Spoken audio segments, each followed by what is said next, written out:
Bonjour mesdames et messieurs, bienvenue à Hebdo 4, votre émission qui traite d'informations locales et régionales. Voici le contenu de cette édition du 30 avril. La deuxième édition des rencontres marchandes Gaspésie gourmande. Quelques places de disponibles au jardin communautaire du collectif alimentaire à Passepébiac. Le nouveau projet Festi and Safe, tout le monde y veille. La table régionale de concertation des aînés Gaspésie-Île-de-la-Madeleine. Et votre chronique Rendez-vous. Bonne émission tout le monde! Tout d'abord, après le grand succès qu'elle a connu l'an passé, les rencontres marchandes Gaspésie gourmande étaient de retour le 25 avril dernier au Centre culturel de Passepébiac. Nous y avons rencontré Mme Joanne Michaud, la directrice générale de Gaspésie gourmande, pour l'occasion. Aujourd'hui, on est aux rencontres marchandes Gaspésie gourmande qui sont présentées par Desjardins, notre partenaire principal dans cette belle aventure-là. Les rencontres marchandes Gaspésie gourmande, qu'est-ce que ça mange en hiver? Ça se trouve être un salon d'acheteurs professionnels. Donc, par professionnels, j'entends les acheteurs de la restauration, de l'hôtellerie, des commerces de détail ou encore de l'institutionnel, donc des CPE ou des résidences pour personnes âgées. Donc, c'est un salon pour ces acheteurs-là qui peuvent venir à la rencontre de nos producteurs transformateurs, membres de Gaspésie gourmande. Donc, l'idée, c'est vraiment de créer un moment de rencontre, de maillage pour qu'il y ait des affaires qui se brassent aujourd'hui. Puis là, cette année, c'est la deuxième édition. Oui, tout à fait. On a fait une première édition l'année dernière. C'est un des outils, je te dirais, André, qu'on a une ressource, Sarah Poirier, depuis 2021, qui travaille à la commercialisation, à appuyer nos membres dans leurs efforts de mise en marché puis de commercialisation. Puis on s'était dit que créer un événement comme ça où on permet des acheteurs de prendre une petite pause de leur quotidien, puis des vendeurs de produits, de prendre une pause d'eux autres aussi, puis de venir se parler, ça fait partie des moyens qu'on voulait mettre en place. Donc, une première édition l'année dernière qui a été un succès, qui avait lieu quasiment jour pour jour au mois d'avril, je pense que c'était le 28 avril. Puis à la fin, nos producteurs, nos acheteurs nous ont dit que c'était vraiment génial. On a fait des nouveaux liens, on a brassé des affaires, on a découvert des nouveaux produits. Faites-en une deuxième. Et voilà, nous y sommes, à notre deuxième édition. Ils sont combien d'exposants? C'est combien de marchands cette année? Aujourd'hui, on a 25 entreprises qui ont des kiosques. On a une dizaine d'entreprises qui sont venues sans kiosque pour venir rencontrer de façon plus informelle des acheteurs. Donc, au total, calcule à peu près peut-être une 30-35 entreprises qui sont ici. On a une trentaine, quarantaine d'acheteurs, parce qu'il s'en est ajouté au courant des dernières heures, là. Donc, en tout, on attend 150 personnes aujourd'hui qui vont, oui, avoir accès à toutes ces rencontres-là, mais à des démonstrations culinaires, à un midi causerie. On fait une belle activité de clôture avec le lancement d'un cocktail, le cocktail Gaspésie gourmande 2023.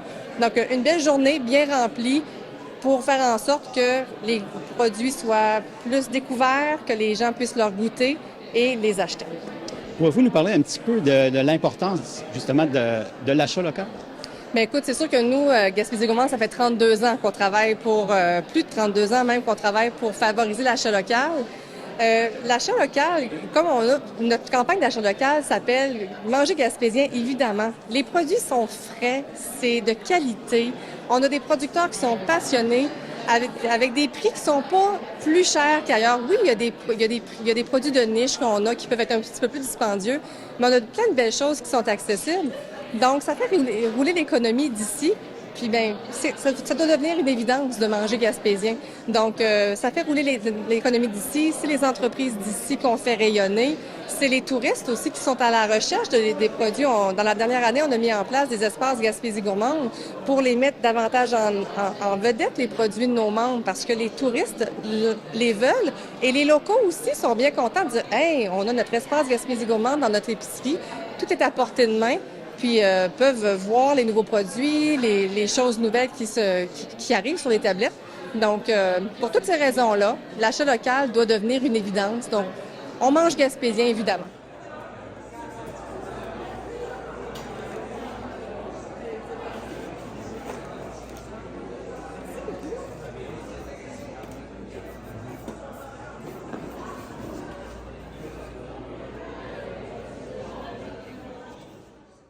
Voilà qu'avec l'arrivée du beau temps, c'est déjà le temps de penser à préparer son jardin.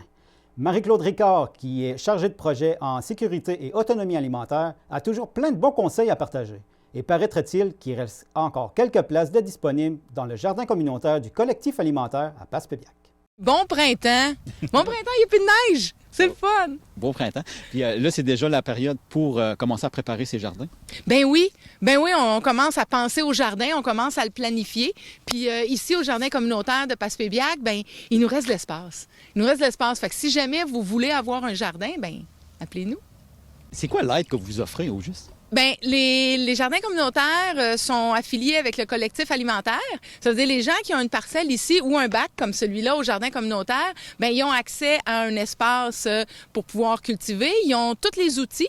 Les gens qui sont à faible revenu, bien, on peut aussi même fournir des semences, des petits plants puis du compost. Donc, qu'il n'y ait pas de coût à avoir un jardin, parce qu'un jardin, c'est pour se nourrir. Fait que c'est le fun qu'il y ait quelque chose. Puis moi, bien, en tant que spécialiste en agriculture biologique, bien, je suis là. Je suis disponible. J'ai 2 blocs par semaine que je suis disponible. Je suis au jardin. Donc, si vous avez besoin d'aide, vous connaissez rien en agriculture, bien, moi, je suis là pour vous accompagner, là, aussi. C'est quoi la première étape? La première étape, rêver. Rêver de son jardin. Qu'est-ce qu'on mange? Analyser qu'est-ce qu'on mange. Puis après ça, dire, bon, ben OK, c'est quoi mon besoin? Puis après ça, ben nous appeler. Appeler au collectif alimentaire. Et puis, le collectif va communiquer avec moi, puis moi, je vais communiquer avec vous. Puis, on parle ensemble, on discute, on voit c'est quoi vos besoins que vous avez. Parce que si vous voulez avoir, on a des parcelles au sol qui sont plus grandes, mais c'est plus de travail. Donc, il faut désherber, il faut être là plus souvent. Les gens... Tu sais, un jardin, c'est comme mettre un bébé au monde. Tu sais, il faut s'en occuper tout le temps parce que si à un moment donné, on oublie de le nourrir, on oublie de lui donner de l'eau, bien, il va mourir. Donc, quand on veut avoir un jardin, c'est de la naissance, ça veut dire du printemps jusqu'à temps qu'on ait récolté à l'automne. Puis à l'automne, en plus de ça, on donne des ateliers ici pour faire de la transformation, pour pouvoir faire garder, avoir des légumes pour en manger même en hiver. Donc, on a les parcelles au sol où il y a plus d'espace, mais plus de travail. Puis les gens qui ont plus de difficultés, un certain handicap ou plus âgés ou qui ne veulent pas se pencher pour X, Y raison, bien, il y a les bacs qui sont debout. Donc, on peut cultiver debout. Puis, c'est juste un petit peu plus d'arrosage parce que, bon, il y a moins de terre, donc on arrose plus souvent. Mais moi, j'ai plein de trucs aussi à partager par rapport à ça pour que ce soit plus facile, là, que le travail soit plus facile puis qu'il y ait moins d'ouvrage à faire. Je suis un petit peu l'équivalent féminin du jardinier paresseux, là. J'ai plein de trucs. C'est-tu tous les légumes qui peuvent se faire pousser dans des bacs? Oui, pas mal toutes. Pas mal toutes. On peut faire même des haricots grimpants qu'on va laisser tomber sur le bord. Ça fait une belle chevelure au bac. On peut mettre des concombres qu'on laisse aussi descendre pour prendre moins d'espace dans le bac. Les courges, tu sais, il y a de la place au sol. Fait qu'aller courir, mais ils vont manger à l'intérieur du bac. Les tomates, on peut tout mettre dans un bac. C'est juste qu'on en met moins. Fait que dans un bac, si je veux avoir une courge, si je veux avoir des courges, des tomates, des haricots, bien, je vais peut-être avoir une courge, une tomate, 4-5 haricots. Ça veut dire que les quantités sont beaucoup plus petites parce que le bac est plus petit. Mais on peut avoir quelqu'un qui veut avoir 2 bacs, il peut avoir 2 bacs aussi. Là. J'en ai quelques-uns de libres là, encore. Là. Mais c'est une façon différente de cultiver, mais c'est pas mal meilleur sur le dos aussi. Là. Fait qu'à Bonaventure, c'est pas mal complet. Si ça passe bien qu'il reste quelques places, il faut que les gens ils se manifestent quand même assez vite. La seule exigence, c'est d'être membre du collectif? Oui, bien, si vous n'êtes pas membre du collectif, vous le devenez. Fait qu'on va faire une rencontre vers la mi-mai. Ça veut dire, si vous voulez vous inscrire avant, si vous êtes intéressé, avant la mi-mai, je vais faire une rencontre avec tous les jardiniers. C'est le moment où on parle ensemble de comment qu'on va travailler ensemble, qu'on parle, on se rappelle un peu c'est quoi les règlements de la bonne vie, tout le monde ensemble, parce qu'il y a à peu près une vingtaine de jardiniers ici au jardin. Fait que comment qu'on fait pour travailler ensemble aussi? Bien, chacun a son bac, chacun a son espace. Mais tout le monde a des voisins. Hein? C'est comme à la maison, dans notre bloc à appartement, bien, j'ai mon appartement, mais j'ai des voisins autour. On a des endroits communs qui sont l'escalier, la porte d'entrée. Donc, c'est dans le jardin, c'est la même chose. Fait comment qu'on peut travailler ensemble? Et puis, il y a aussi à la rencontre qu'on va faire ensemble, on va devenir, si vous n'êtes pas membre, bien, vous devenez membre. On prend de l'information pour les statistiques du collectif. Et puis, après ça, bien, la saison est partie. Ben, bon jardinage. Ben merci beaucoup. Bon été. Et puis, mangez bien de vos bons légumes. La table de concertation des groupes de femmes de la Gaspésie et des Îles-de-la-Madeleine porte un nouveau projet d'accompagnement des milieux festifs au regard des agressions à caractère sexuel et des intoxications involontaires. Sarah Ternoir, agente de projet, nous explique. On a le projet pilote Festif et Safe, qui est un projet d'1 an qui vise à accompagner les festivals et les espaces festifs dans la mise en place de mesures qui sécurisent en fait les espaces vis-à-vis des agressions à caractère sexuel et des intoxications involontaires donc pendant les rassemblements de masse. Y a-t-il plusieurs organismes qui ont embarqué dans le projet jusqu'à maintenant?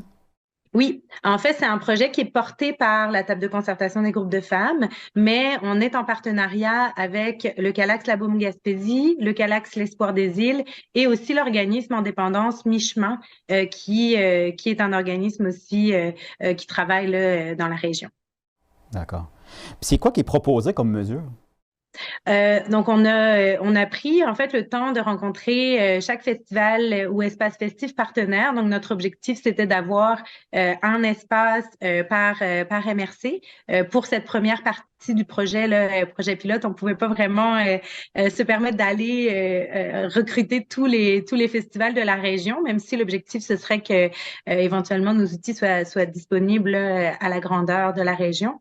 Donc, on est allé rencontrer chaque espace partenaire pour faire l'évaluation de leurs besoins.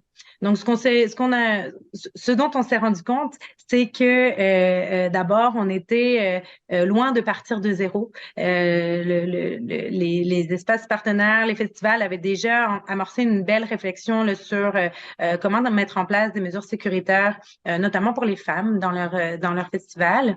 Et nous, ce qu'on vient faire, c'est qu'on vient bonifier la réflexion en apportant une analyse féministe aussi des enjeux là, en termes d'agression sexuelle et d'intoxication involontaire. En termes de mesures, ce qu'on propose et ce qu'on met en place pour le moment, c'est une campagne de communication autour de ce qui est acceptable et accepté ou non dans les festivals de la région. Donc, poser un petit peu les balises là, de dire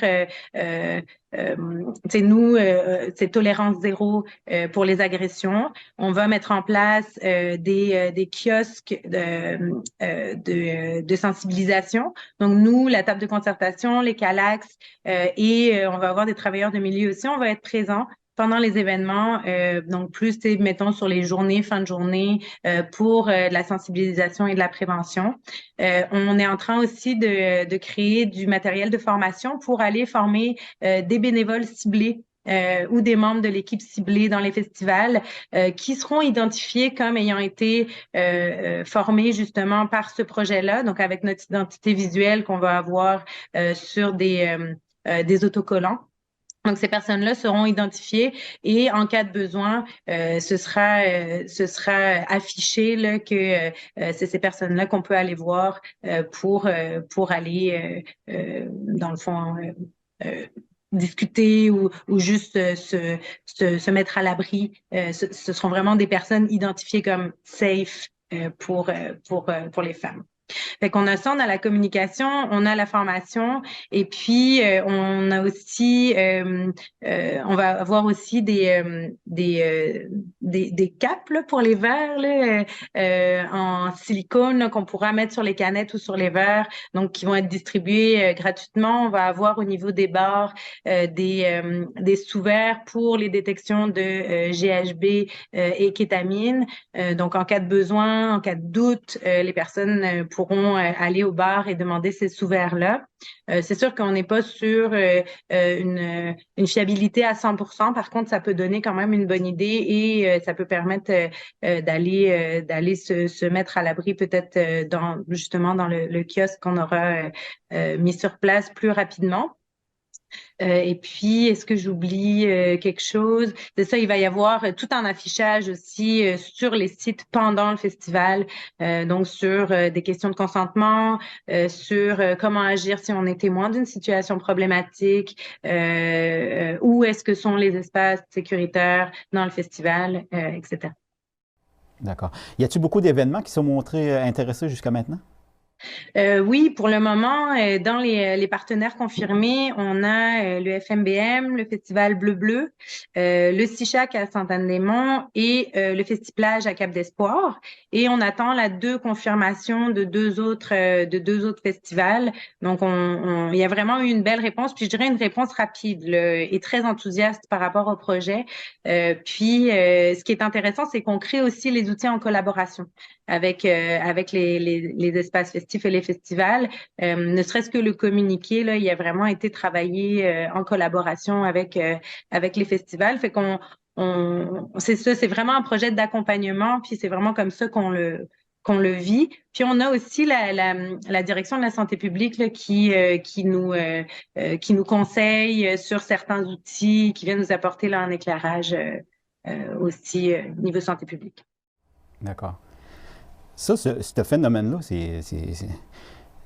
c'est comme un peu dur à comprendre un peu quand est-ce qu'une personne trouve que c'est une bonne idée, soit d'être intoxiqué involontairement ou d'agresser. C'est un phénomène c'est peut-être pas nouveau, mais ça a-tu pris de l'ampleur dans les dernières années? En fait, c'est vraiment une bonne question. Puis en même temps, il faut se rappeler que la question des agressions sexuelles, ce sont des agressions qui sont très souvent, majoritairement sous-dénoncées. Donc, en fait, ce dont on entend parler, c'est bien souvent juste la pointe de l'iceberg pour différentes raisons. Ça peut être difficile de dénoncer pour différentes raisons parce que on connaît la personne, on veut pas porter atteinte à sa réputation, parce que des fois, il y a un manque de confiance dans le système judiciaire aussi. Et qu'il peut y avoir énormément de raisons qui incitent les femmes à ne pas dénoncer. Donc, ce qu'il faut garder en tête, c'est que si dans les dernières années, on en entend plus parler, ça veut pas dire qu'il y en a plus ou moins que d'habitude. Ça veut peut-être juste dire que c'est plus dénoncé parce que il y a une ouverture de la parole qui s'est faite aussi avec les mouvements MeToo et tous les corollaires de ce mouvement-là. Par contre, on sait que selon les chiffres qu'on a, en Gaspésie et aux îles de la Madeleine, par rapport au Québec, il y a plus d'agressions qui ont été dénoncées. Là. Dans les chiffres, on a plus d'agressions en Gaspésie et aux îles de la Madeleine. Donc, c'est sûr que pour nous, c'était vraiment important de venir poser des actions dans les rassemblements de masse à ce niveau-là. Après, non, c'est jamais une bonne idée d'aller effectivement droguer le verre de quelqu'un ou avoir une attention malveillante par rapport à une agression sexuelle. Nous, la manière dont on pense le projet et la manière dont on va communiquer dans les festivals, c'est dans une approche qui est non culpabilisante pour les victimes. Nous, on veut vraiment que la responsabilité se dépose sur les épaules des potentiels agresseurs et que les victimes se sentent 100% entourées, 100% crues, 100% comprises dans ce processus-là de dénonciation qu'elles pourraient faire s'il se passe quelque chose dans les festivals. Fait que c'est vraiment, vraiment, vraiment important pour nous de pas être dans une logique de faites attention à vos affaires, regardez vos verres, habillez-vous pas trop sexy ou peu importe Là, je donne des exemples de différents discours qu'on a pu entendre dans les années passées. On n'est vraiment pas là-dedans. Nous, on est dans, tu vois ton chum qui a un comportement problématique, check ton chum puis empêche-le d'agir. C'est vraiment lui qu'on vise. On vise beaucoup à parler aux témoins, en fait, potentiels de ces agressions-là. D'accord. Bien, bon succès pour votre projet. Bien, merci beaucoup. Connaissez-vous la table régionale de concertation des aînés Gaspésie-Île-de-la-Madeleine? Pour en savoir un peu plus, nous nous sommes entretenus avec Mme Sylviane Pipon, la coordonnatrice de l'organisme. La table, dans le fond, c'est un OBNL qui a été fondé en 99, sur lequel siègent 9 personnes qui représentent chacune des MRC de la Gaspésie des îles. Également 2 personnes, une de la FADOC et une personne qui vient de Carrefour des 50 ans et plus, et une personne qui représente les anglophones et les autochtones. Et dans le fond, la mission qu'on a, la table a pour mission de permettre aux aînés ou encore aux partenaires, ceux qui travaillent avec les aînés, de bénéficier d'un lieu régional pour se concerter, s'échanger, afin d'être en mesure d'unir leurs voix pour défendre les enjeux qui les touchent. On comprend avec le vieillissement de la population en Gaspésie aux îles que c'est un lieu de concertation très important pour parler des enjeux aînés. D'accord. Vous travaillez sur plusieurs dossiers. Pouvez-vous nous expliquer en gros quels sont ces dossiers, puis qu'est-ce qu'il y en a en gros? La table travaille de façon transversale sur deux grands dossiers, dont la maltraitance aînée, également la proche aidance. C'est deux dossiers qu'on travaille depuis longtemps avec les partenaires. Mais avec les plans d'action dans différentes MRC, on voit aussi des enjeux qui sont récurrents comme le soin aux aînés, le logement, l'habitation pour les aînés, également tout le transport, l'enjeu de transport pour aînés. Et il y a quelques semaines, on était aux îles et on parlait beaucoup du transport adapté, qui est un enjeu qu'eux vivent plus important, là. D'accord. Puis là, présentement, il y a un appel de projet du programme d'infrastructure municipale pour les aînés qui s'appelle PRIMA. Pouvez-vous nous expliquer en gros c'est quoi l'appel de projet? C'est ça, la table a comme mandat justement d'informer nos partenaires et relayer l'information sur différents programmes gouvernementaux qui ont un lien avec les aînés. Et Primada, c'est vraiment un programme qui touche les infrastructures pour aînés. Alors, les municipalités sont appelées à déposer des demandes de soumission pour des infrastructures qui touchent aux aînés. Ça peut être des structures dans des bâtiments, ça peut être quelque chose au niveau des loisirs, des jeux pour aînés comme des jeux de pétanque ou différents instruments pour aînés. Dans ça aussi, on a toutes les infrastructures qu'on retrouve dans les plans d'action de MADA qui peuvent être justifiées pour avoir les subventions. Parce que c'est une subvention qui doit être exclusivement réservée à des infrastructures destinées aux aînés. T'sais, on pourrait pas, par exemple, faire comme des jeux pour enfants. Avec la subvention, il faut vraiment qu'il y ait un apport pour aînés pour demander cette subvention-là. C'est vraiment un programme d'infrastructure municipale pour aînés. D'accord. Puis cette année, les gens ont jusqu'au 14 juin pour déposer les demandes. Alors, c'est important là, d'aller rechercher le lien parce que le formulaire est en ligne. On peut trouver le formulaire directement sur notre page web, page web ou encore notre page Facebook. Alors, on a les liens pour aller directement. C'est le ministère des infrastructures municipales. Alors, on va vous diriger directement vers le lien et le formulaire. D'accord.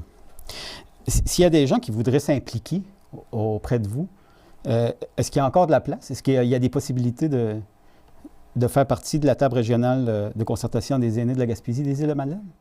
Oui, absolument. Notre prochaine AGA est le 27 juin prochain dans la baie des Chaleurs. Et les personnes qui voudraient devenir membres de notre conseil d'administration, comme je disais tantôt, c'est un représentant aîné par MRC. Alors, il n'y a pas besoin d'avoir autre qualification que ça.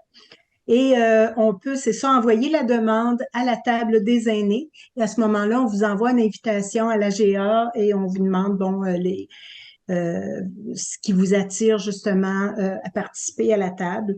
Et oui, on a encore deux postes qui sont libres présentement et on va avoir 2 postes qui vont se libérer à l'AGA en juin.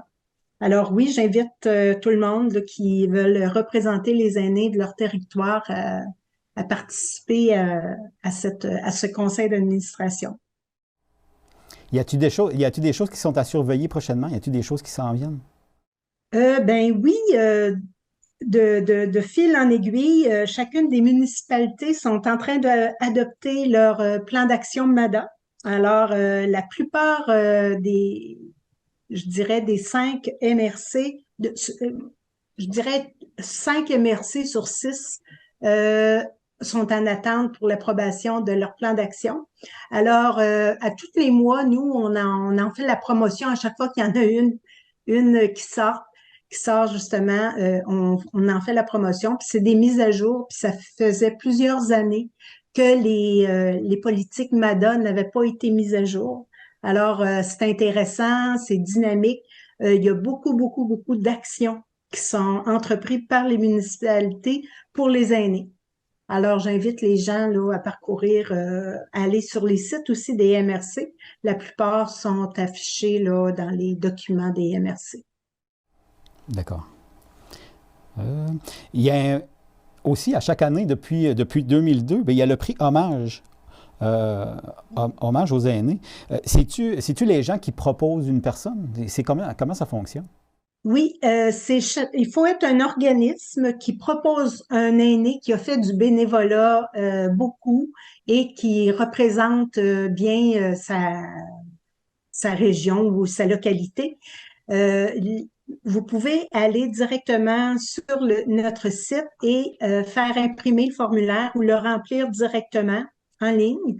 Et l'organisme nous envoie ça. Et si on a plusieurs demandes de candidature, on va analyser les demandes, puis on va suggérer une personne au secrétariat des aînés au prix Hommage aîné, là, c'est 2023. Cette personne-là est reçue à Québec avec, la plupart du temps, c'est avec la sous-ministre aux aînés.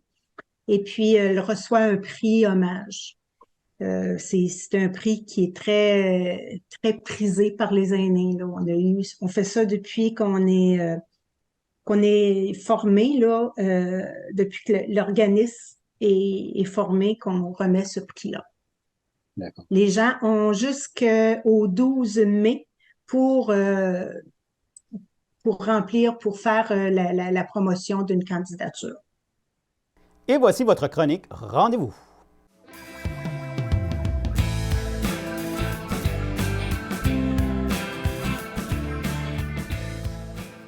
Un spectacle bénéfice au profit de l'Ukraine aura lieu à la cathédrale de Gaspé le vendredi 5 mai à 19h. Pour plus d'informations, contactez Jean-Aimé Franqueur au 418-368-2274, poste 232. Bienvenue à tous. Le Club Optimiste de Saint-Godefroy organise un souper pour la Fête des Mères le 13 mai à 18h. Au menu homard et bar à salade, apportez votre consommation. Musique et animation par Chantal Castillo. Contactez-nous pour vos billets. Fabien Thériault au 418-752-2812 ou tout autre membre du Club Optimiste. Billets au coût de 40 $. Il y aura un bingo cadeau samedi le 20 mai à 19h au Club Optimiste de Saint-Godefroy. Apportez vos bouteilles. Organisé par le Club des sports et récréation de Hopetown et le Club Optimiste de Saint-Godefroy. Bienvenue à tous. Faites-nous part de vos activités en communiquant à Télévague par courriel au courrier @télévague.com, par télécopieur au 418-752-6559 ou par téléphone au 418-752-6558. Et voilà, mesdames et messieurs, ce qui complète l'édition de votre émission Hebdo 4 du 30 avril. Merci beaucoup d'avoir été avec nous et à la prochaine!